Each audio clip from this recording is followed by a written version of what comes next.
Oh, this is our 60th episode, episode 60. This is a big deal. I don't know if I trust you anymore on that front.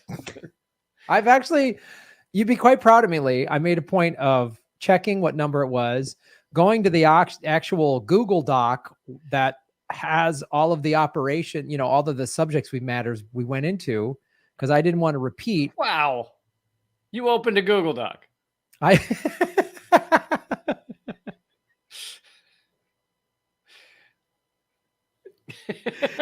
Yes, and I did it about an hour before we went live, just to be as prepared as always. So I'll take it. I'll take it. When we get into my subject, it very well should be said what you just put in an email, and I will let you know that your guess was correct. Well, you did it out of love. You wanted to bring a Halloween episode to the fans of government secrets. And so Graham just told me that his topic had to do with vampires and the CIA. And I was like, let me guess. You Googled vampires and the CIA. I literally just Googled CIA and then V. And I put vampires, and I was like, what is that? I was actually looking, I first put in CIA in the Philippines, and I was reading some interesting stuff about the Philippines and how the CIA has done a bunch of awful stuff, which we'll get into. And then part of their psyops in the Philippines have been vampires. It's going to be excitingly.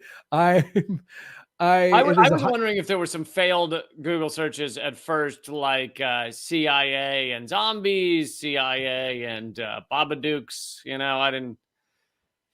And this was like the third or fourth attempt. CIA Frankenstein, CIA Bride of Frankenstein. Yeah, I did all of those. CIA Frankenstein just brought up a photo of Gina Haspel, so you were like, that's not it. Go to leecamp.com, ladies and gentlemen, for those kind of hot, fresh comedy jokes.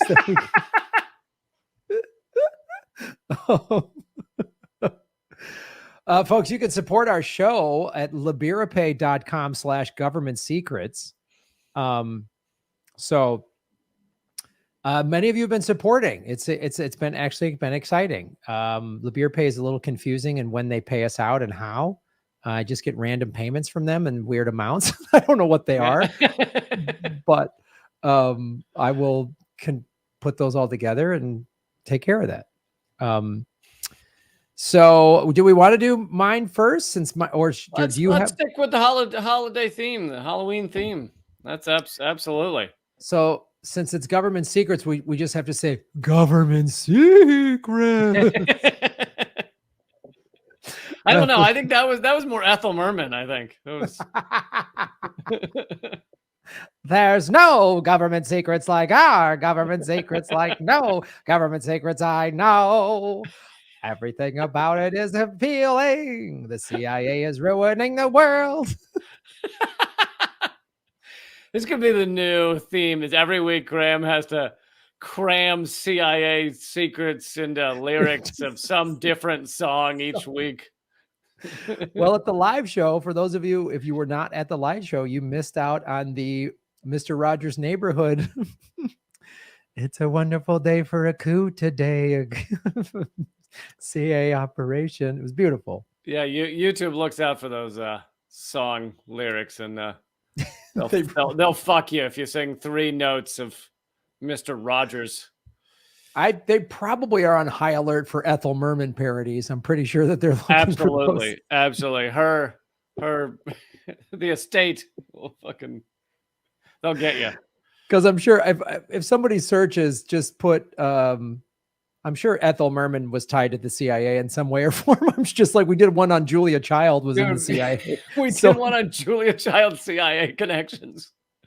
So I'm sure Ethel Merman is in deep cover. So this is Government Secrets first segment, Halloween theme. Pew pew pew pew.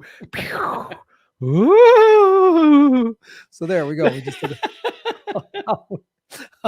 See, you're like I don't know. a lighter, more loving personality in Halloween. I feel like if someone said to me, like, do Halloween sounds, I'd be like, ah! Ah!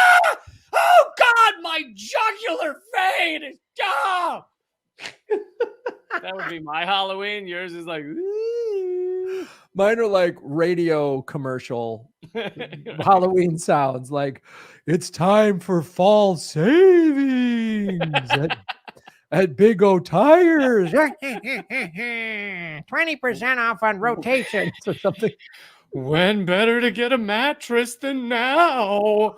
You're like, why are you saying that in that tone? That tone doesn't mean anything with mattresses.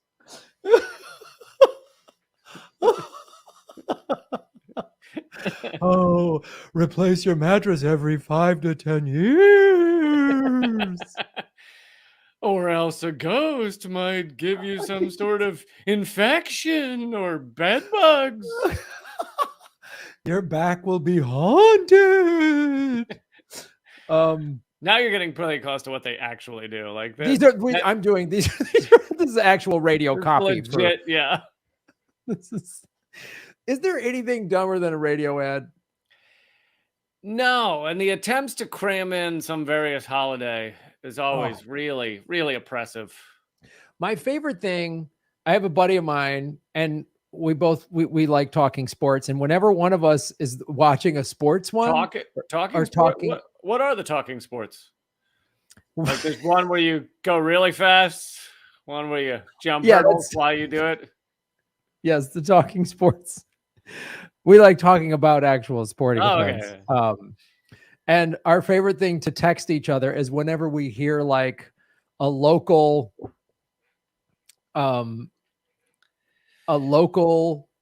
sport themed, like it's, you'll never strike out with Toyota of the Chicagoland, your greater Chicago Toyota area. Like those.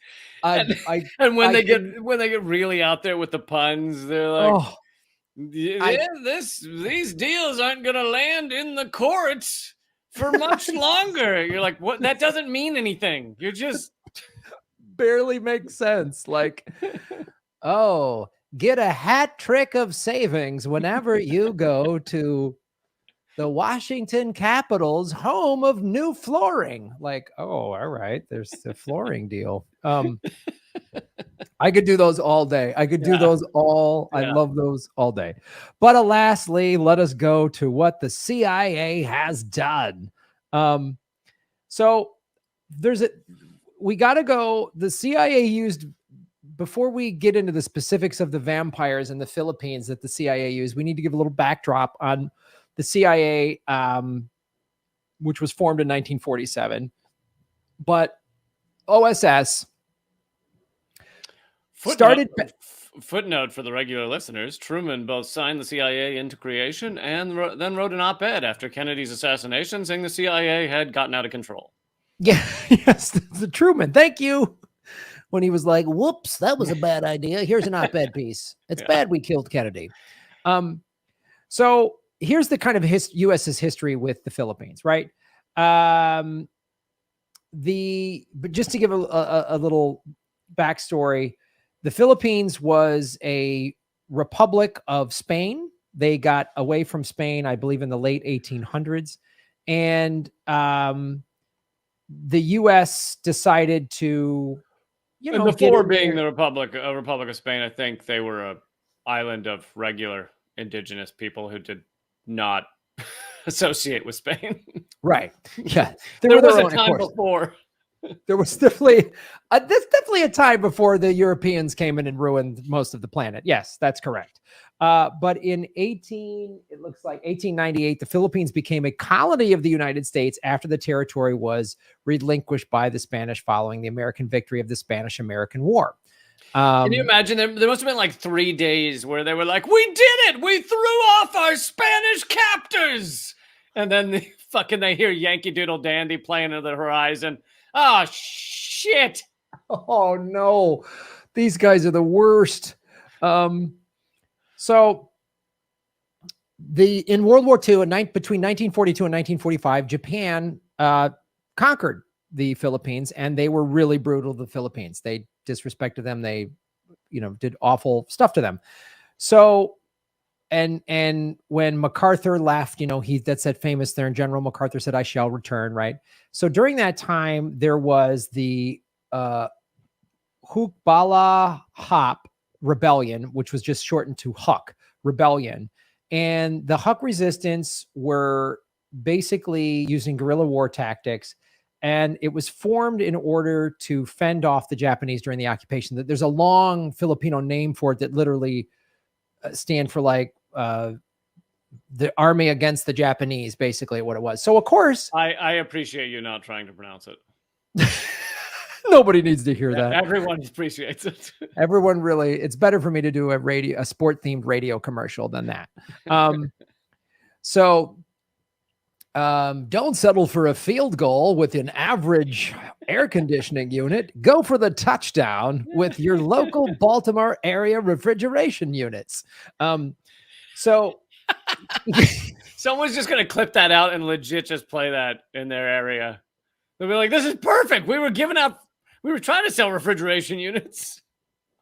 This is great. It's exactly what we want. We're the touchdown. The other companies are settling for the field goal. I love this guy. So they were the Hucks basically were communists, and like we've had this theme before, right? And communism will play a role in our next segment as well. Oh, sweet. So we backed the communists in World War II. Loved the communists when they were fighting fascists. Right. Fighting the Japanese.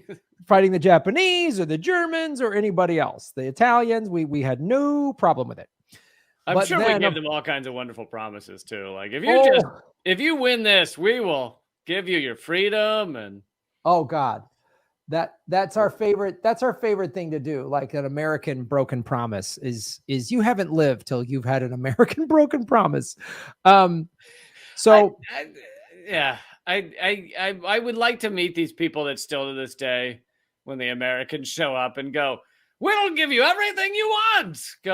He's speaking a lot of truth there. I think they're going to give us everything we want. It really feels like this time it's different. This time it's different. This time he means it. It's like that song that came out in the 90s. I know I should say no, but it's kind of hard when I'm ready to go. Right? It's kind of hard when she's giving me a hand job. Yeah. I'm just a sucker with no self-esteem. That's everyone who falls for the Americans. So here's what happened.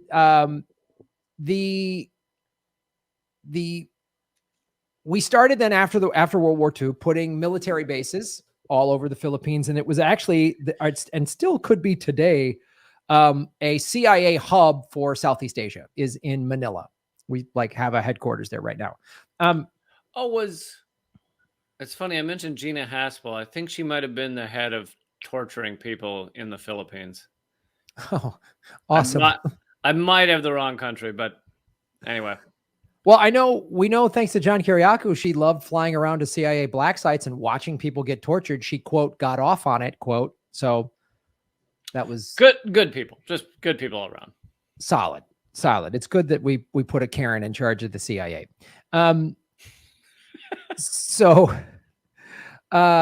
What happened then is then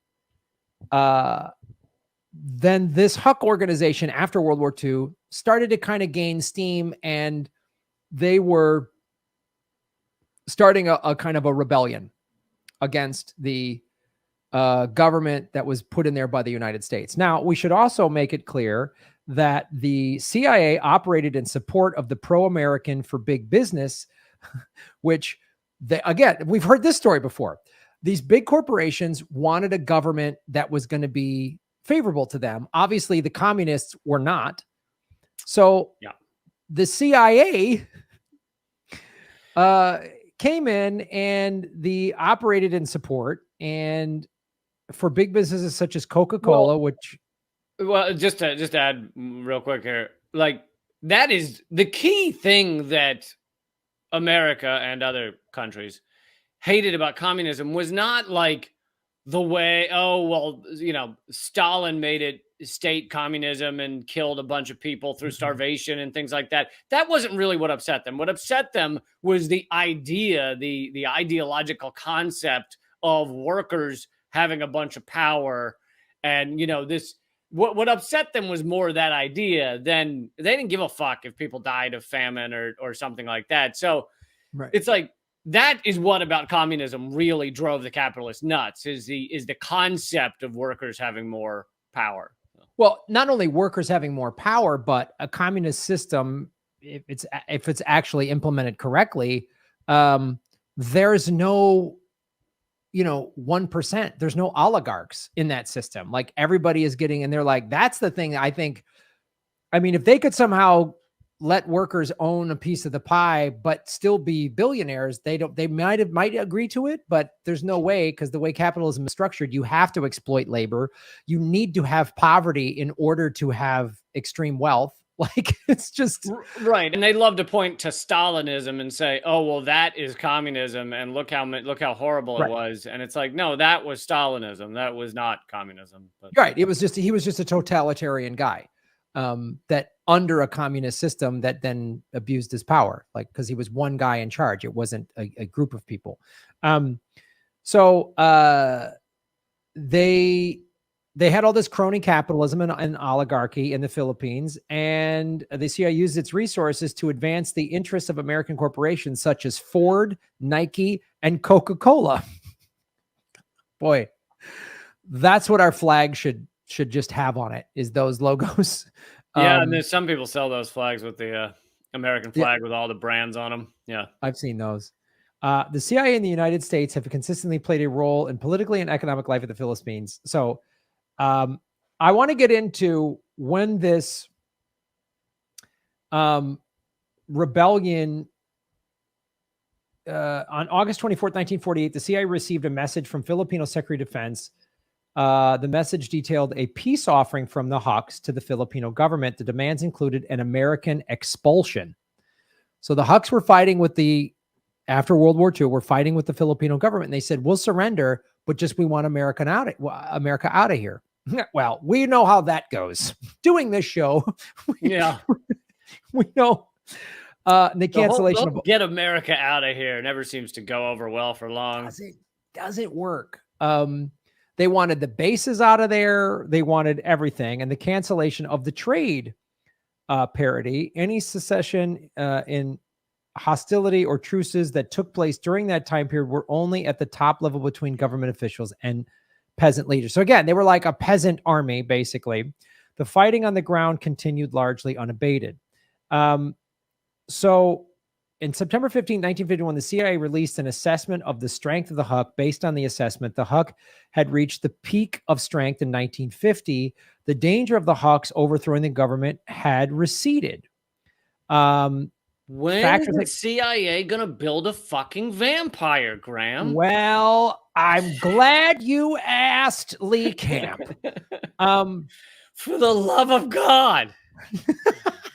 So, but this basically took place, the war where America really got involved in trying to defeat the Huks was between 1950 and 1954. And this is one of the things they do. There's and this is another article, straying away from conventional search and destroy tactics, the CIA thought of an ingenious strategy to add folklore, especially the Aswang, to its coterie of propaganda weapons. This is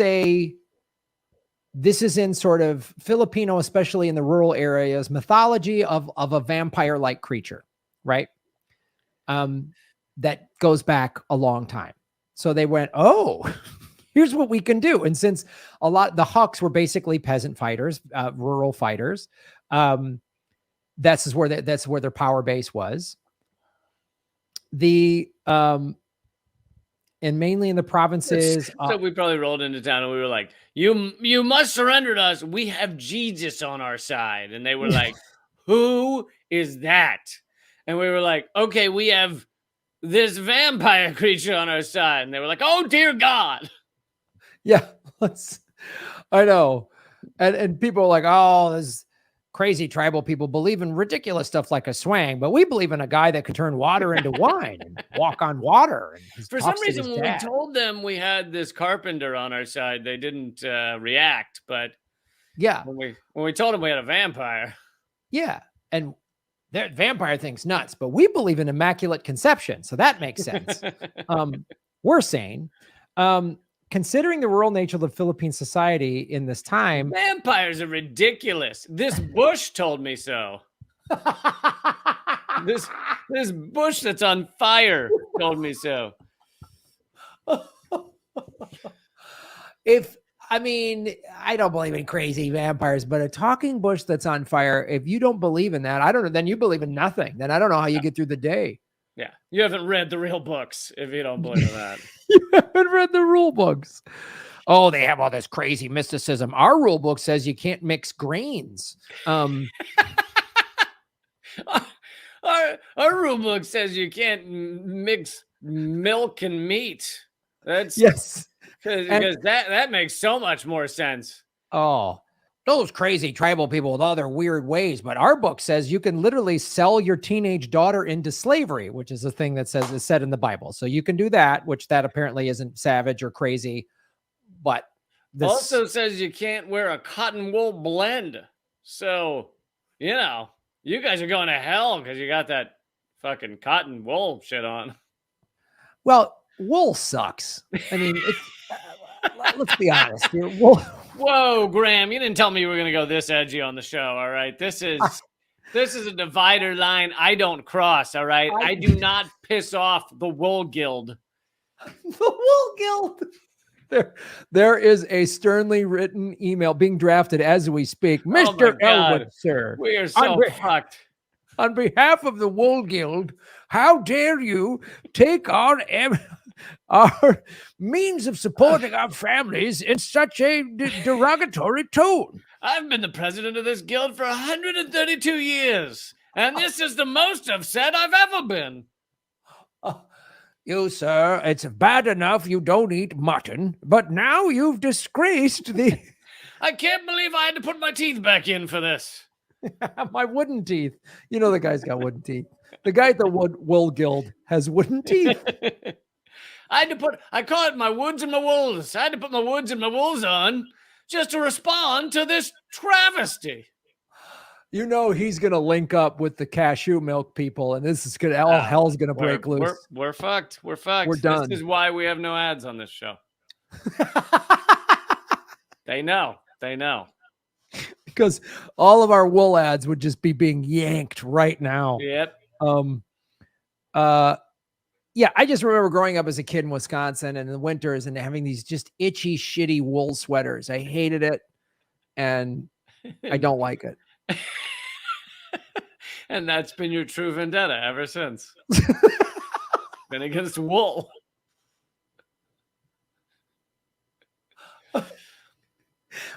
Lee, if you stand for nothing, you will fall for anything like a goddamn wool sweater. Well, Graham, you know what's truly terrifying around this season is the werewolves. The werewolves will get you, man. It's just wool creatures that come out and they don't bite you. They just rub up against your bare skin. Yes. With itchy wool skin. That's what they do. They just hump that soft part of your neck. That's what they do. Soft part of your neck. And then your neck itches for weeks. Weeks. They're monsters, Lee. They're monsters. So anyway, back to the CIA and its werewolvery and vampiring in the Philippines. So considering that, that this is taking place in a rural area, the belief in the Aswang was strong, along with other supernatural entities such as the Encanto and the Manual Egal. I'm sorry, forgive me, I am mispronouncing these words. Given the superstitious nature of Filipinos, some would argue that believing in these creatures continue to this day. Thus, the Aswang became a perfect candidate for the CIA to take advantage of. God, it almost sounds crazy. Like Jesus is going to protect me from COVID.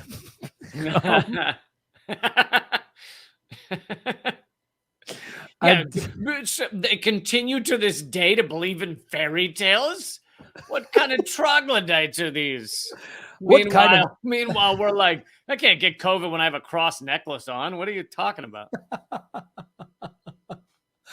I'm going to paint a Jesus eagle Trump thing on my trunk. That's not crazy at all. But the CIA's plan, Lee, was simple. A pile of dead bodies, usually deceased Huck fighters, would be left by the side of the road in a busy area of the province. And on those mangled bodies, holes were punctured to resemble animal or Aswang bites. The terrible sight convinced anyone who came across it that it was the nighttime monsters of Filipino folklore that committed the atrocious act. Oh my God. And surprisingly, or perhaps unsurprisingly, the plan worked. Oh my God. Reports revealed they were like, these people are so simple that they believe that monsters did put these holes in these people. And meanwhile, they're like, yeah, no, this single bullet put 7 holes through Kennedy. Unbelievable. I know the single bullet puts when in a circle, defied the laws of physics, and we're all supposed to just believe that. We're all just supposed to. We believe that whole fairy tale, but we laugh at this vampire hole theory, right? And we purported this vampire fairy tale so that Coca-Cola could have a bigger profit margin. Like we poked holes in dead bodies to scare simple farmers so that Coca-Cola could have a better leg up. Well, and I imagine if you look at the demands of the simple peasant farmer brigade, they were probably like, we'd like $1 a day. Like, right. They probably were like, we would like dental work, like it was probably like the most simple requests in the world. Yeah. Hey, can we own our own land? Like, oh, these goddamn commies again. Like, let's get them scared on vampires. Like, this guy asked for clean water. Let's murder some of his friends and then stab holes in their throats and then pile them in a pyramid out front of his house. Okay, sounds good. Sounds good. Totally reasonable for people that wanted their own land to govern them. This is going to sound weird. They wanted the ability to just govern themselves without an outside country. Boy, where does that sound? That familiarly? Have you ever heard of that before? Is there a place or a time in history where people wanted to throw off the chains of a monarchy so that they could govern themselves? Have you ever heard of something like that? I don't recall anything like that. Neither do I. Anyway, it's mainly people requesting more kings and queens throughout history. Throughout history, everyone's like, more monarchies. Yes. So reports revealed that the townspeople who were once either indifferent or sympathetic to the Huck cause were undoubtedly terrified. The same pattern of holes, animal bites, and carcasses were seen across the countryside in quick succession. To the superstitious, the Huck battleground was a haunted place filled with ghosts and eerie creatures. In his memoir, this man Lansdale recounted how they would kidnap one Huck, puncture his neck with 2 holes, hang his body by the heels, drain him of blood. Oh, Jesus. It's if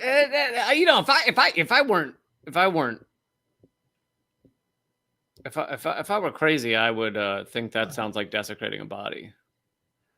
Yeah, that doesn't sound evil or crazy or just like sadistic, barbaric behavior, does it? I mean, this is all, again, so that we just have a government that acquiesces to American corporate interests. So this is what everyone wants. I want everyone who thinks capitalism is great to understand this is what capitalists will do to protect their profits. Yeah.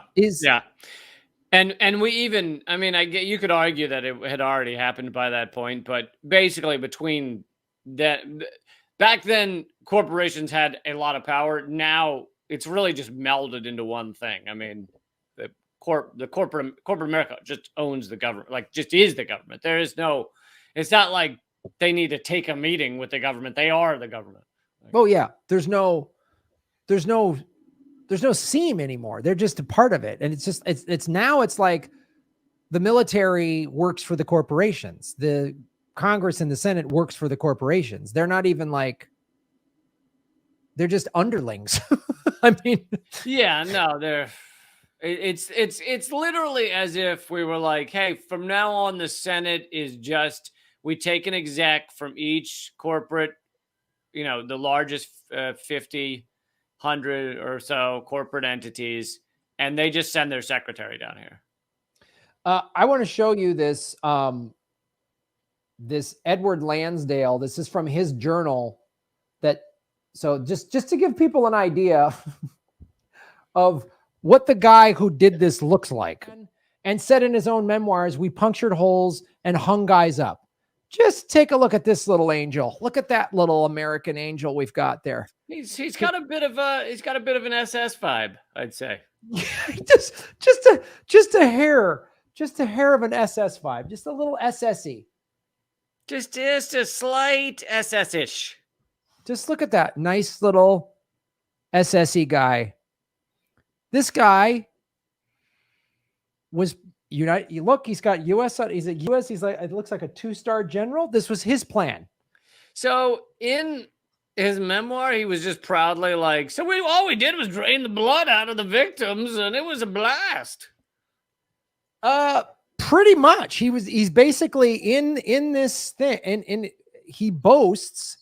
In his memoir, Lansdale recounted how they would kidnap one Huck, puncture his neck with 2 holes, hang his body by the heels, drain him of blood, and dump the corpse on the trail that other Hucks would pass by. When the Hucks discovered the dead comrade, they promptly pack up and relocate to a different hill.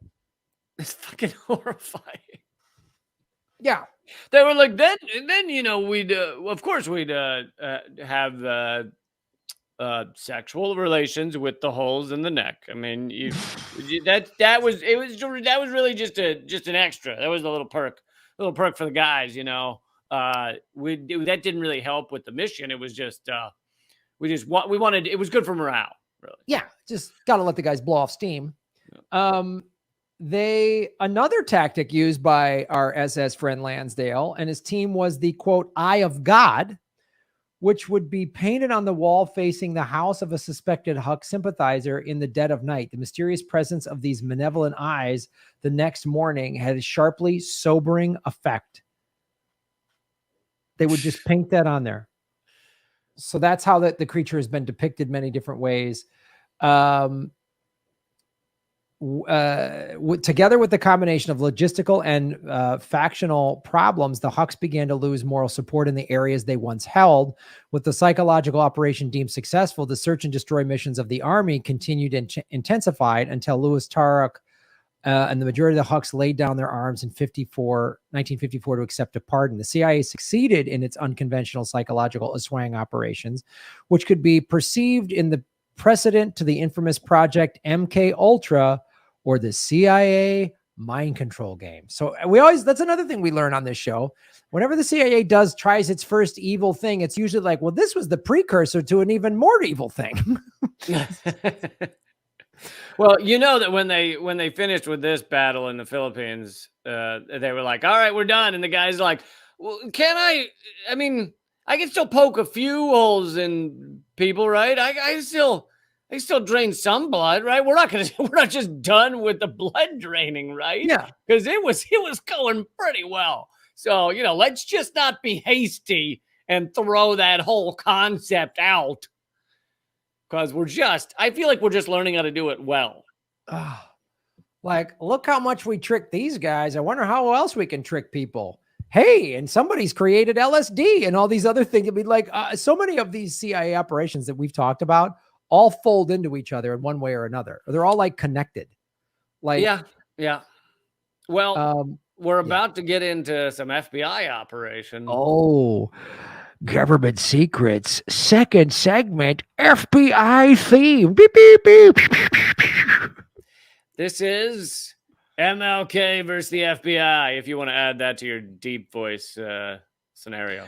MLK versus the FBI in a knockdown dragout between truth, justice, and a weirdo, J. Edgar Hoover.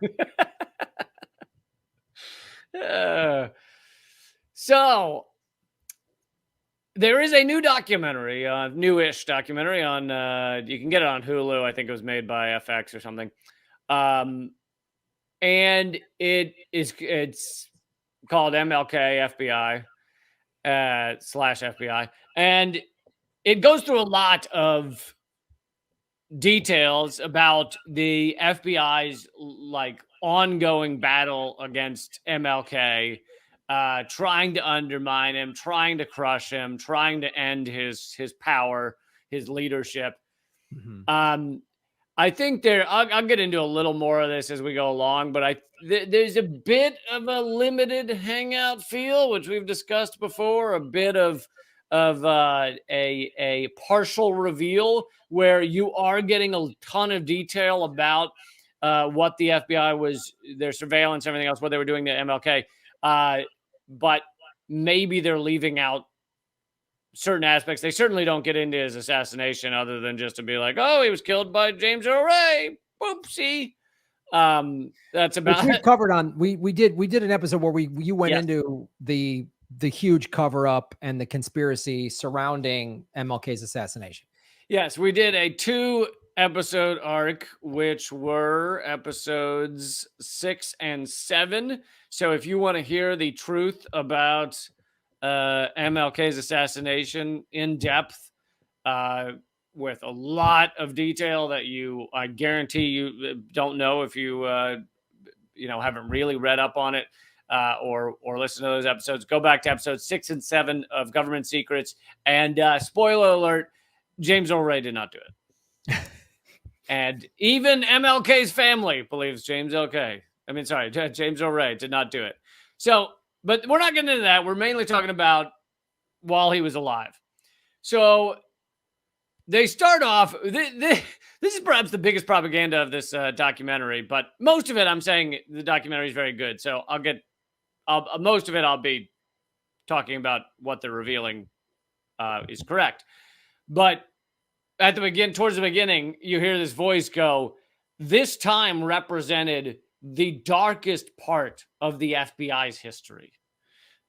And it's like, I think it's still going. I don't think this was this one little moment where they were shitty. It's not like, oh God, man, am I glad we're past that.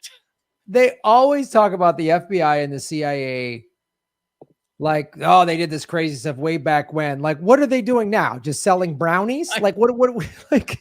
Literally 97% of all terrorists caught in the U.S. were working with the FBI, but didn't know it. FBI informants, FBI infiltrators. So basically, the FBI, it seems to be their main job is creating terrorists and then stopping them. January 6th. We already know this. The head of the Proud Boys, the head of the the Oath Keepers, both FBI informants. And Wiggly Poos was the third group that they also were involved in. I made that one up. So I was like, wow, I've never heard of it. What is that? I mean, Proud Boy. What are these names anyway? The guilty toddlers also was the guilty toddlers was infiltrated by the FBI. That is a fantastic band name. Or apparently far right wing white supremacist group. But either way. So in turn, we find out later in this documentary that the voice that is saying this represented the darkest part of FBI's history is James Comey. So so there's a bit of propaganda in this documentary. However, most of what they're talking about and revealing is accurate. And so let's get into some of that. Montgomery, Alabama, the boycott wins in 1956. At that time, the FBI was somewhat interested in MLK, in these protests, these boycotts going around the South, but they kind of viewed them as little local things. They didn't really view it as a national threat, which we'll define that in a bit. But, so MLK was just another black leader that they were like, I don't love that, but okay, whatever. It's, it's black people being surly down there. So they start watching MLK a little bit more closely, but he's not quite a national leader much at that point.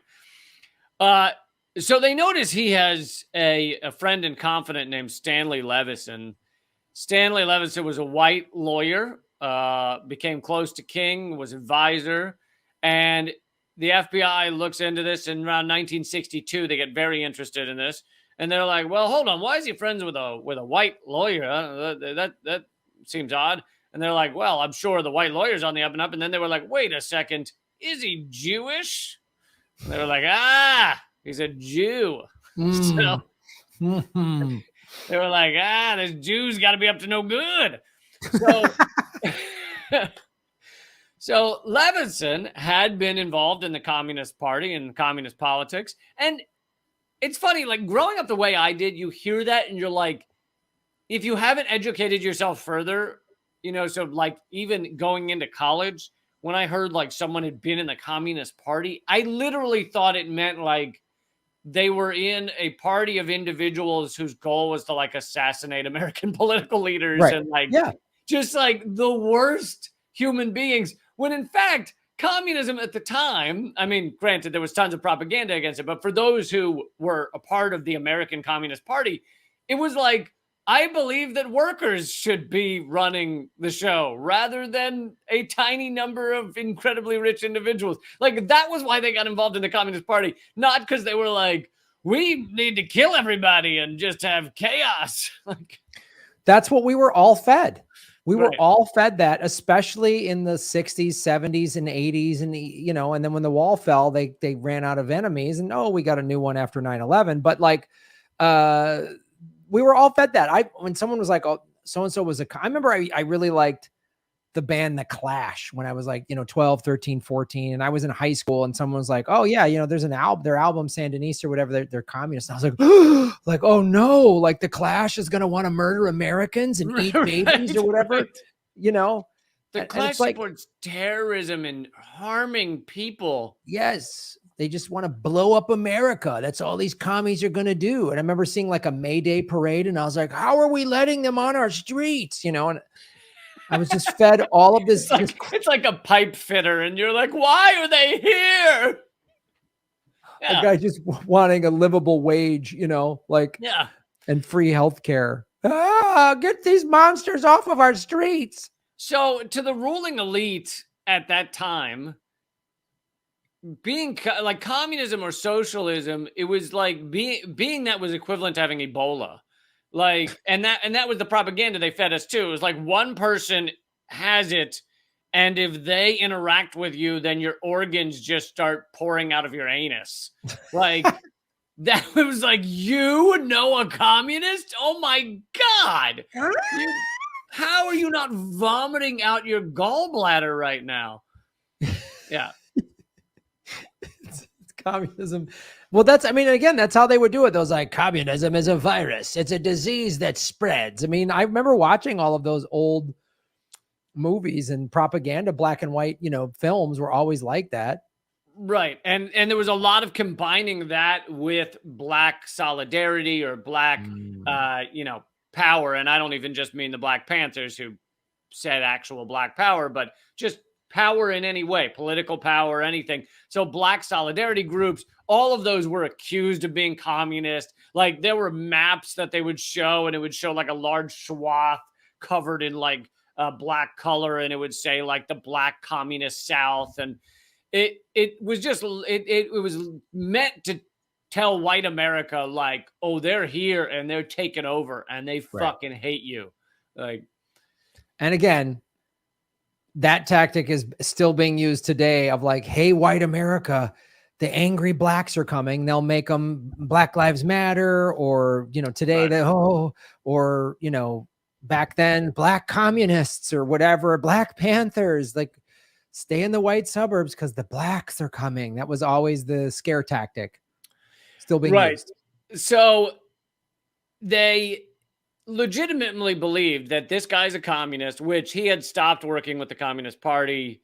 And this is around the same time as the, House Un-American Activities Committee, where they would drag people in. Have you been, or how are you now, or how you ever been a member of the Communist Party? And it was equivalent to saying, are you now, or have you ever eaten a living human? Like, Yeah. it was like the most horrific. And it decimated like all these industries, especially Hollywood. It broke and ended friendships. Some people committed suicide. I mean, it was just brutal what they did. I mean, when you got blackballed in Hollywood during that House Un-American Activities Committee, you were done, man.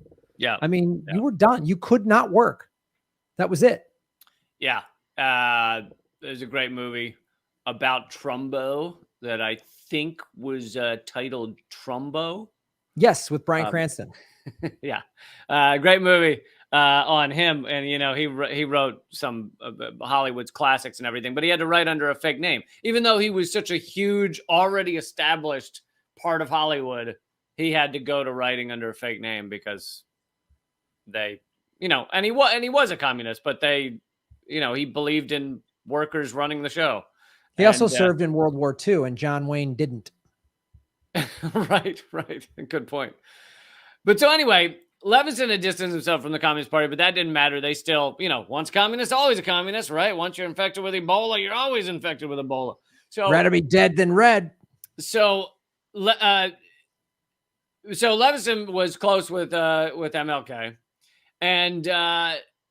Edgar Hoover, believed this great communist menace, and he was the head of the FBI. We haven't really talked about him enough. I mean, he pops up all the time, but head of the FBI for 48 years, like a half a century. This guy ran the fucking most powerful domestic spy agency until 1972. I didn't even realize he was that close to when I was on this planet. He was still around. And he viewed himself as defending U.S. society. But you got to understand that to the ruling elite, which are all ruling white males, I mean, they are rich white males completely. There is not a soul that is of this ruling elite that is not a rich white male at that time. Defending U.S. society meant defending the class hierarchy, the gender hierarchy. Men run things, women fucking do not. The race hierarchy, obviously. And and the class hierarchy, I already said. It was like the rich white men are staying on top, and anybody who spoke out for equality, for evening out to some degree those dynamics, was viewed as radical, was viewed as totally fucking outside what was allowable discussion in American politics, on American media. And, we could do a government secrets on various women who stood up, or various black people who stood up, or various poor people who stood up. And they were called radicals. They were called communists. Some of them were locked up, put in jail, like Eugene Debs. So MLK, as he's gaining power, is of course viewed as very radical, communist sympathizer. So even though at the time, ultimately MLK does speak out against capitalism, but at the time he was not. At the time, for many years of his leadership, he did not say the word capitalism, and he very much stuck to equality for, the black race, but those who are poor, like the poor and downtrodden. He wasn't really making it about capitalism. He did ultimately. He's got some epic quotes about capitalism, but that wasn't the earlier years. Yeah, I mean, he was literally just about equality. I mean, equity. I mean, he was really, the Poor People's Campaign. And he said, why are we spending all this money on the Vietnam War when we're not helping people here?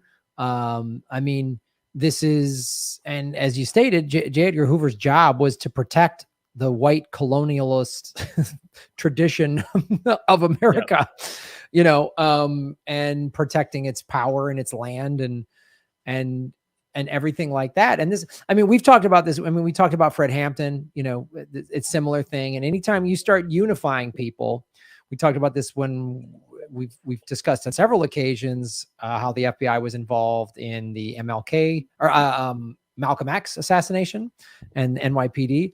Anytime you start uniting people, I mean, yeah. and getting people to wake up to how we're all lied to, like America is one big lie and capitalism is a lie. And once you start waking people up to that, man, they don't like you. They don't want you around, and they'll do whatever they got to do. And I'm going to get into the moment where the full American system decided to go against MLK. Because for a while, it was kind of specifically Hoover and the FBI that really hated MLK. Mm-hmm. It wasn't the rest of the ruling elite. They might have disliked him, but they were willing to work with him. So one thing that was scary to them is King, as he was having these wins in Birmingham, Alabama, and other places, he literally was saying it was only the beginning. He wasn't saying we won here and we're done. And that scared the fuck out of them because they were like, well, what's he mean? It's only the beginning. You had your win, in this one city. You stick to a couple of southern cities and leave it at that. So King's, as this is going on, King's constantly having to deny he's a communist or a sympathizer. But he started keeping it quiet, but he secretly refused to sever ties with Levison. He continued that friendship, even though he told JFK and RFK that because they pulled him aside and basically, because they were working fairly closely with him, with MLK, willing to work. And they pulled him aside and said, you have to sever ties with this guy. We found out he's connected to the Communist Party. So the FBI begins wiretapping Levison, but doesn't find anything connected to communism, which is what they wanted. They wanted to show that he's spouting communist literature, that he's speaking to other known communists. They don't find any of that. So they wiretap other members of MLK's group. I think much of this was, I mean, here's the thing, is the FBI has been breaking the law on every level for so long, which nowadays people don't even find it like interesting when you say the FBI was breaking the law. But at the beginning of this, it's like, it's not even approved by the Attorney General, Robert Kennedy, but which makes it illegal because he has to approve it. So at the beginning, it's, completely illegal wiretaps. And Hoover in an interview says like, oh no, we have like only a few wiretaps going around the country. And we only do them against people who are actively committing treason, which is hilarious. It's done against anybody who's viewed as radical, which I just went through, who's viewed as radical. Anybody who says, hey, maybe the dames should get a chance to speak out loud. Then they wiretap that guy's phone. I love the idea that like, hey, there shouldn't be poverty in the richest country in the world. Treason. That's treason. String them up. They're like, maybe this guy shouldn't have to eat dog food for dinner. And they were like, listen, let's get on that guy. Let's find out what he's up to, who he's speaking to. Yep. It's what is considered treason in this country is hysterically ridiculous. So through all these wiretaps, they never find any communist activity, which is what they were dying to find. What? Instead, what they stumble upon is that Martin Luther King is having non-monogamous relationships. He's having affairs, which, let's remember, probably everybody in the entire JFK was certainly having affairs. Probably everybody in the fucking White House going back generations was having affairs. I mean, it's like all these FBI guys. We know that, and there's nothing wrong with being gay, but we know that Hoover was having these clandestine gay things and that he was also using the fact that other people were secretly gay against them while he's doing that. So he's basically going to gay people in power and saying, listen, we know, and we'll reveal it if you don't do what we want. Meanwhile, he's secretly gay.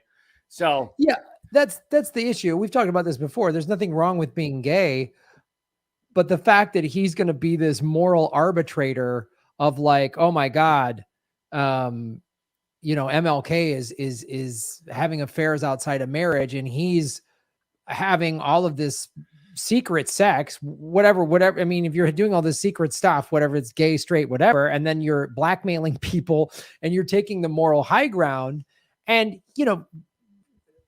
Hoover is, he's gone after gay people, as you said. I mean, and publicly, he's got all these quotes of saying, oh, it's a moral outrage. Homosexuality is part of communism or whatever. And then here he is.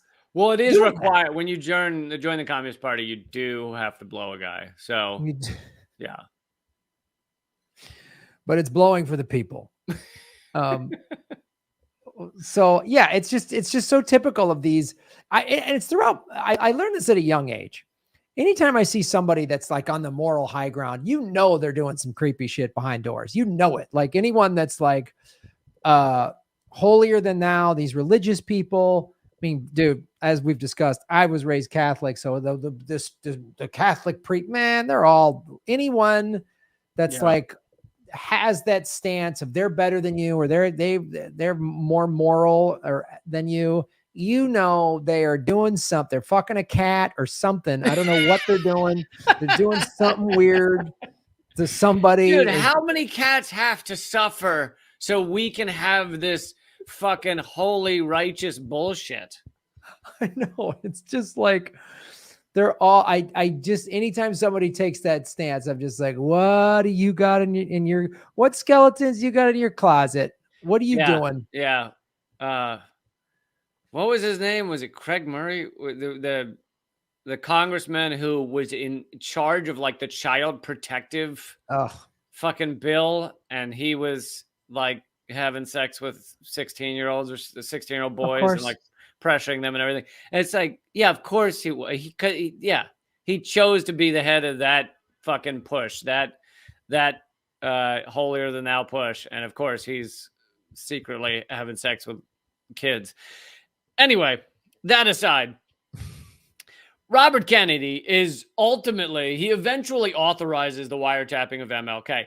And I mean, RFK ultimately became a crusader, I believe, for equality and justice and things like that. It doesn't mean every fucking choice and thing he stood for at the beginning of his career and at various points was correct. Like, the great thing about some of these people is they do evolve. Now, most of the most horrific, like a Hoover or a Kissinger, don't evolve at all. It's usually the partially good guys evolve to be better. So, it's not like RFK approving this wiretap because MLK might have spoken to a communist is pretty shitty. But RFK evolves and becomes far better than he was, I believe. So and they killed him for it. Yeah, and they took him out for it. Yeah. So Robert Kennedy eventually authorizes the wiretapping of MLK. He's pressured to do so. He's told King is working with communists, etc.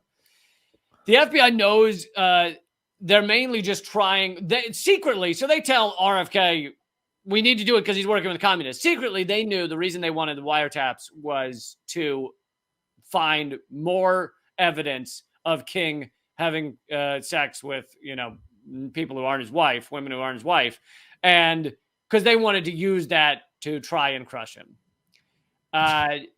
They knew that the communist thing was garbage. And so they start bugging, not just the telephones, but they start leaving bugs in the hotel rooms that they know he's going to be staying in, because they would go to they would know which hotel he's going to. They would go to the front, the people that run it, the managers, and they would say, we have warrants, and they would find out which room, or they would tell them which room to put King in, and they would put bugs throughout the room. So they're tracking every bit of his life. And to some degree, King refused at first to believe this was true. He ultimately fully understood it. But at first, others were trying to tell him that the phones might be tapped and that that they're listening to us and stuff. And he would say, the FBI has more important things to do than listen to us. But of course, the FBI had nothing more important to do than make sure black people are not rising up. That was their main mission. God forbid the FBI ever goes after like evil corporate criminals or, you know, the Jeffrey Epsteins of the world. Like, God forbid they do that. No, they got to go after activists and people that want to help the poor and give people equal rights. Yeah, that's great. Yeah. Meanwhile, the amount of, you know, mafia shit and killings and rape and all kinds of shit that's going on in Hollywood and by the church, etc. FBI had no interest in any of that for a long time. RFK did ultimately go after the mafia, but certainly didn't give a shit about the church. No. Anyway, the March on Washington, the one where he gives the "I Have a Dream" speech.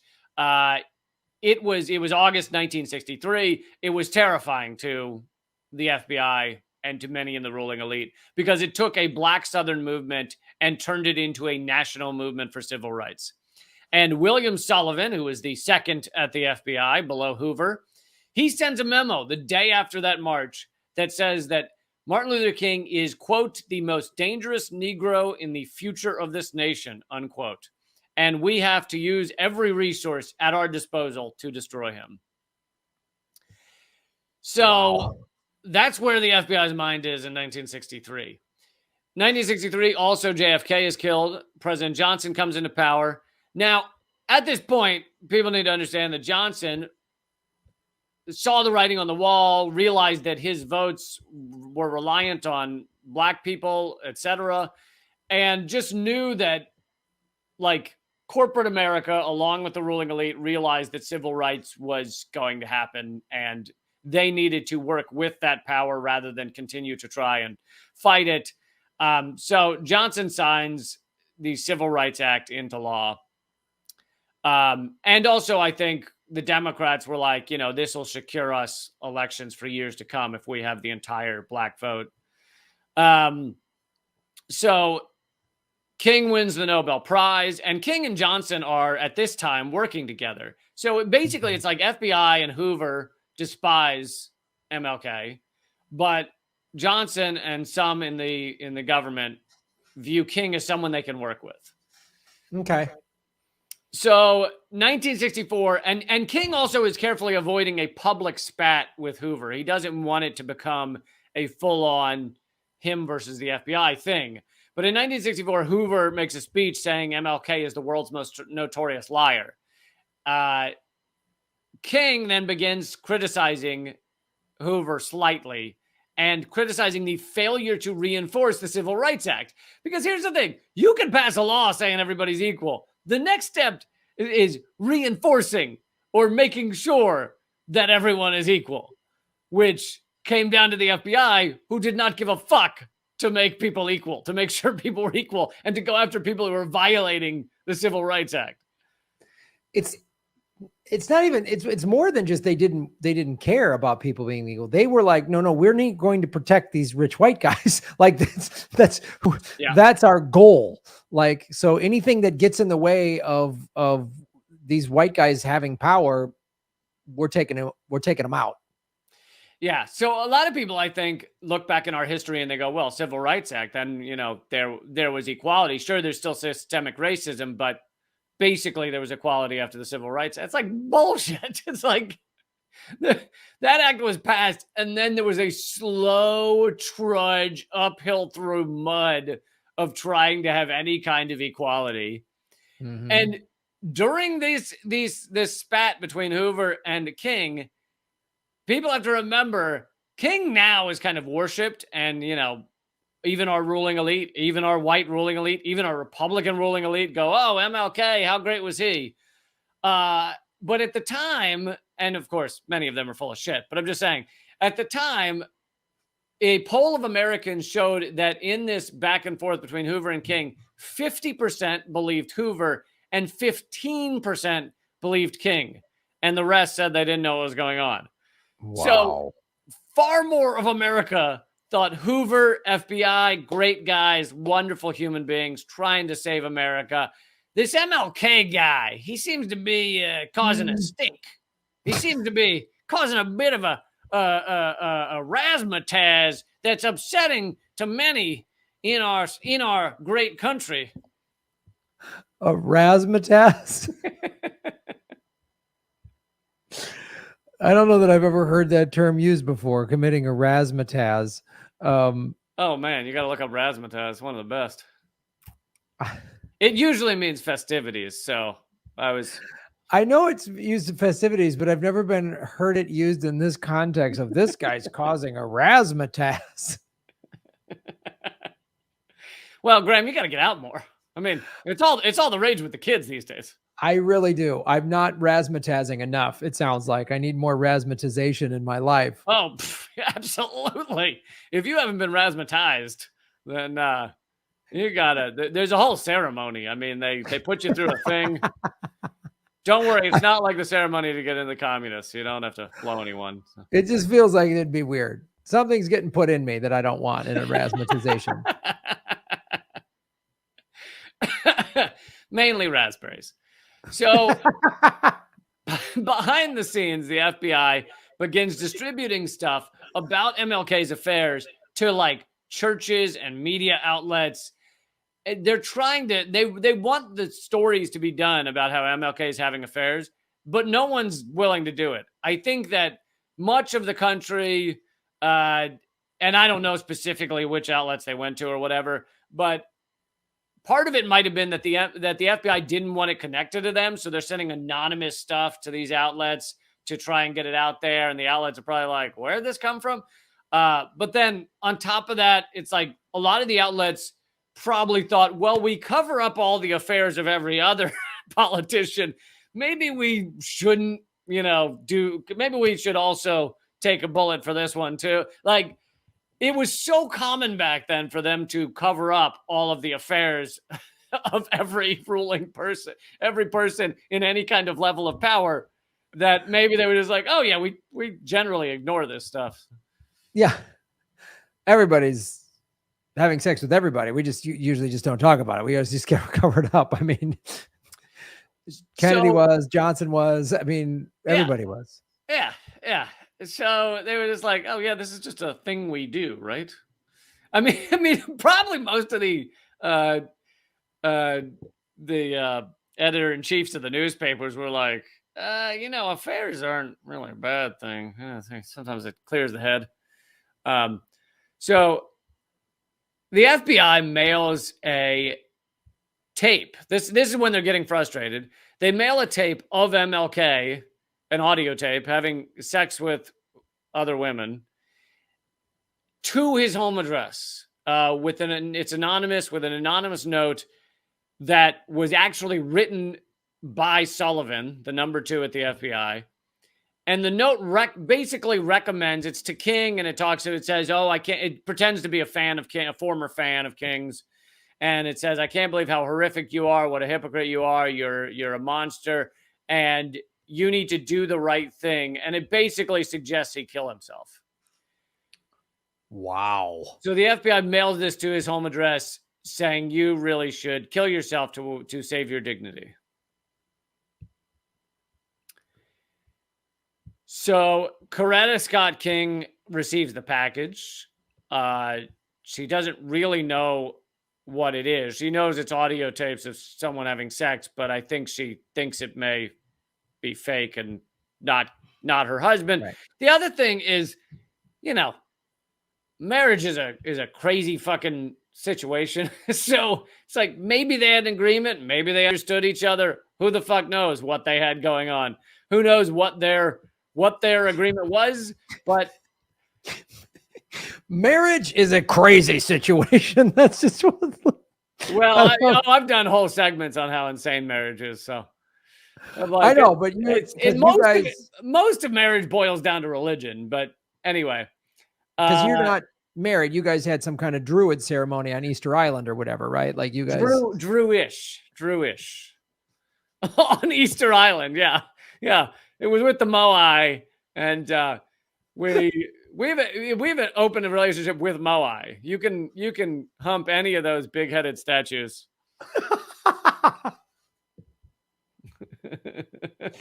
Just a Moai, just free sex party. I dig it. I'm down. I'm not judging. You know, many of them are tipped over. You know how that happened. I don't need to get into the details.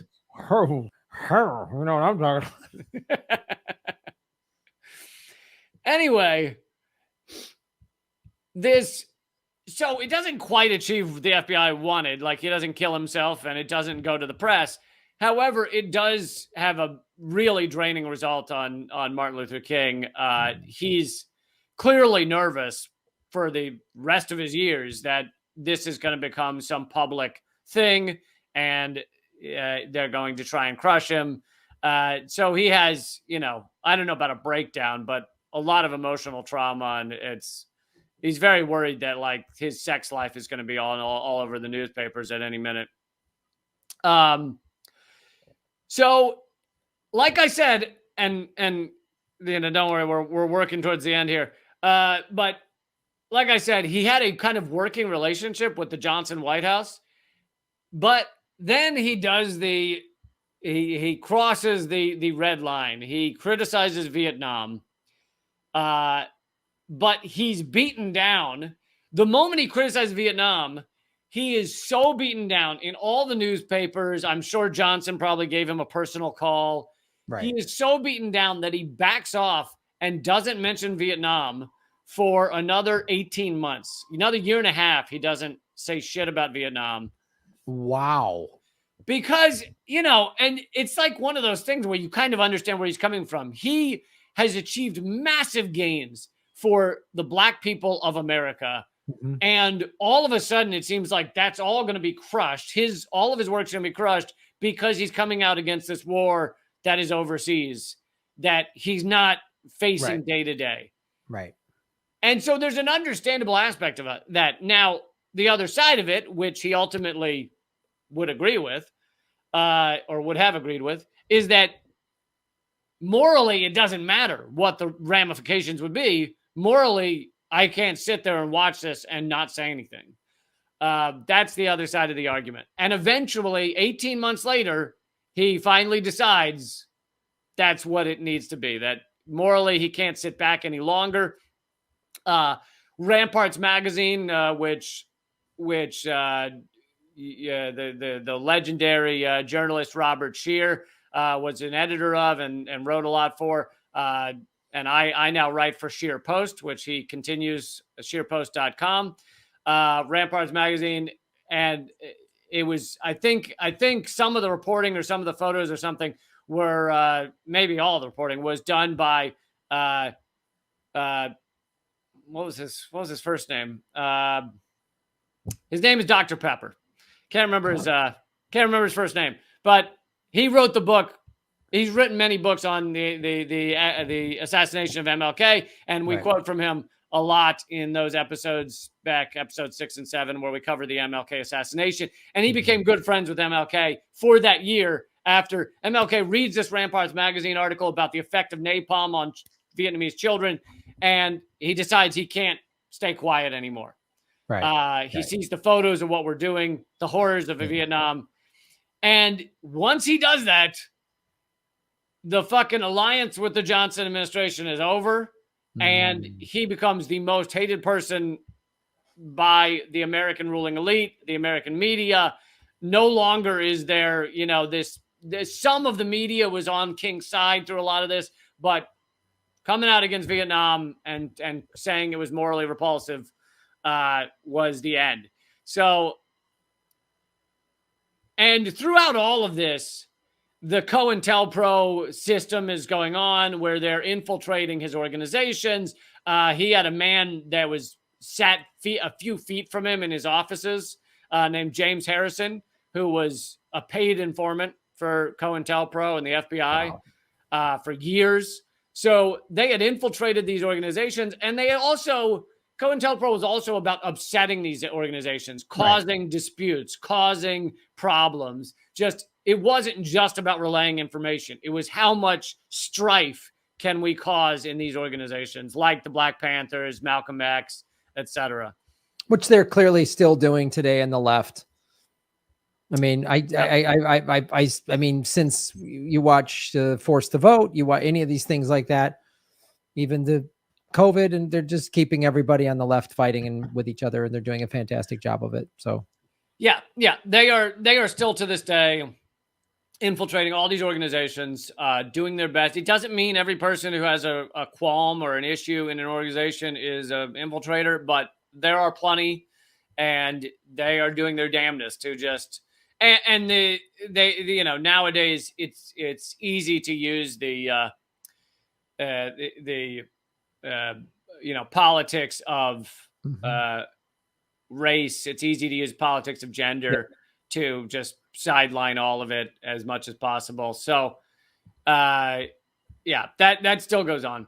And anyway, oh, and just in terms of how close these people are, we also covered in the assassination of Malcolm X, literally his head of security, who gave him CPR after he was shot, was I believe NYPD, I believe, or police. He was connected to police, but and many of them were upset with him for trying to give mouth to mouth to Malcolm X after he was shot. But that's how close these people were. They were on the inside.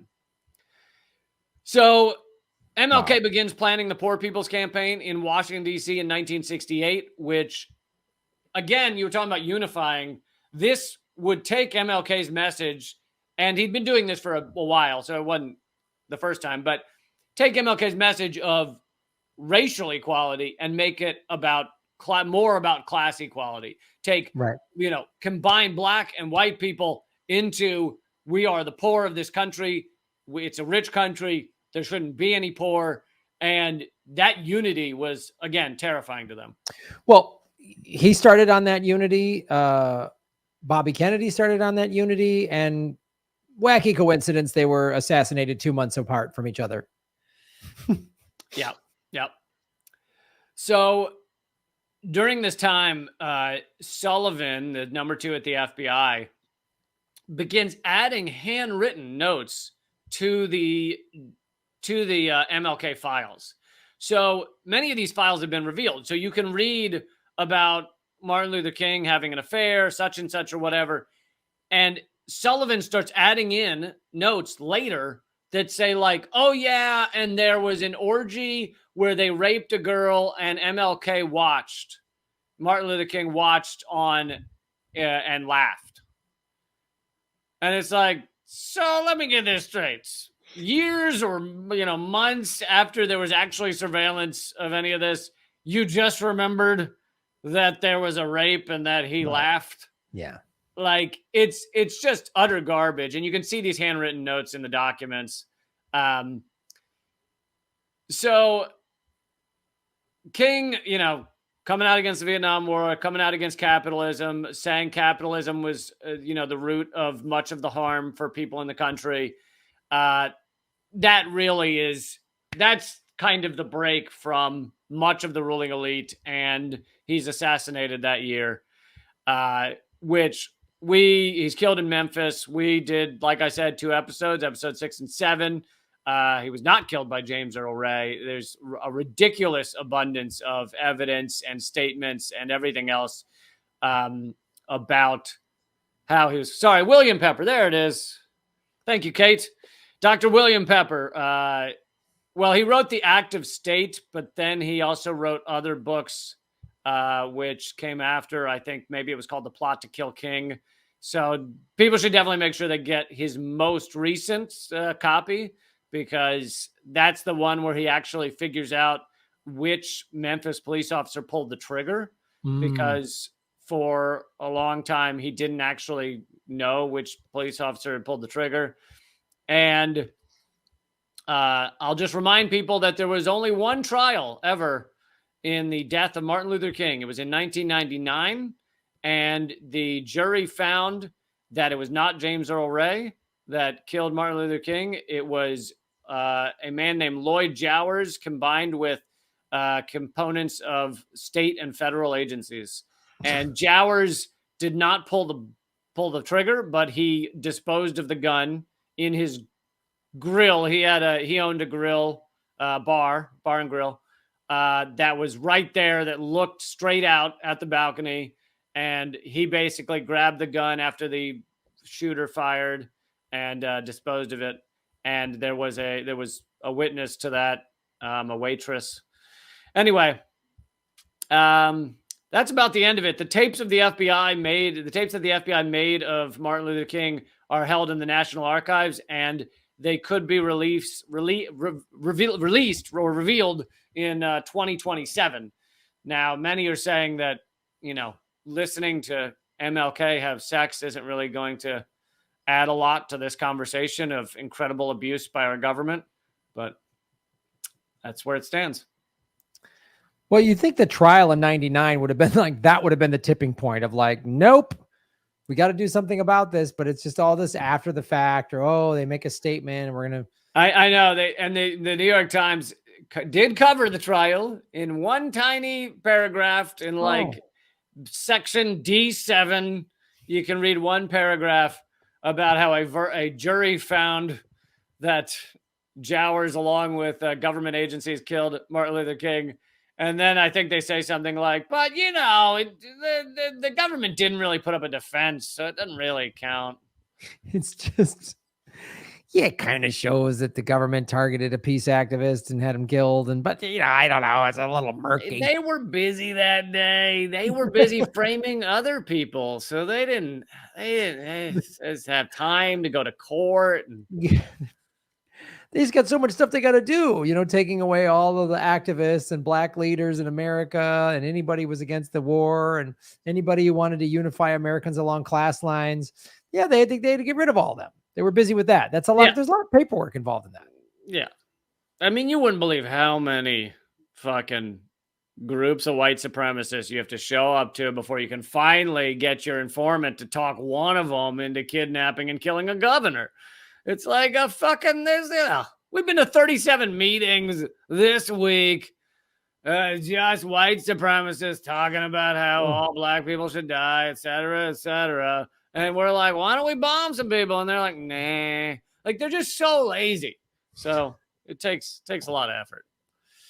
It takes a village, Lee. It takes a village to frame people for terrorist acts. God.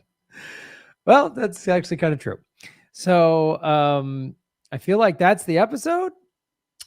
I think we did it. Although I will say, I think segment 2 was more of a horror show than segment 1. Segment 1. Even though that was the Halloween episode. Yeah, oh God. It's so funny. As awful as segment 1 is, it just seems kind of light and fluffy compared to the second segment. Like there's always like the wacky segment that's like, oh, they did all these awful things, but it was so nuts. And then there's one that's like, yeah, it's really deep how awful everything is. So Government Secrets, episode 60, Halloween episode. But seriously, get that HVAC unit we were talking about in Boston. You should really pick that up because that is a solid cooling system. Yep. I'm going to get that HVAC system. It's going to be pretty awesome. Well, dude, where can people follow and watch everything you're doing? So if you want to get all my stuff, you should check out radindiemedia.com. It has a ton of left-wing content there. Radindiemedia.com, like radical. But my website is leecamp.com. My Twitter is @LeeCamp. And there's a new episode of Redacted tonight that comes out tonight. Sweet. All right, buddy. I guess we'll do this again. And we're going to, we're close to, we're 40 episodes away from the big 100. Just 1 year away from 100. Just one. About 10 months. Something like that. I'm pretty happy with 60. Pretty happy. 60 is pretty awesome. This was a big supersized episode, Ep 60. So yeah, check out everything I'm doing. Go to grahamelwood.com. We will be having another show in LA, November 27th that Ron and I are going to do. We're going to have ticket links up for that soon. But no other live dates other than that, really. And then, follow and do all that other stuff, and go to rockfin.com and subscribe there, because you get my bonus content, Lee's bonus content, Jimmy, Whitney Webb, all these other people that are on. So check that out. All right, buddy. Good to see you, man. We'll see you next week. Thanks, man. Next week. Hey, everybody. Thanks for watching. We are still in our 9th month of demonetization from YouTube. So support what we're doing at patreon.com/Graham Elwood or rockfin.com/Graham Elwood, which is a blockchain cryptocurrency platform. It's free to sign up, and there's a premium level at $10 a month. And for that, you get everybody on the platform's premium content. Myself, Lee Camp, Ron Placone, Jimmy Dore, Whitney Webb, Kim Iverson, Abby Martin, and many, many others. You can also support what we're doing at Venmo at Graham-Elwood, and go to GrahamElwood.com. We have a PayPal button and a PO box. I also have crypto wallets, which are all in the show notes. Thanks for supporting what we do.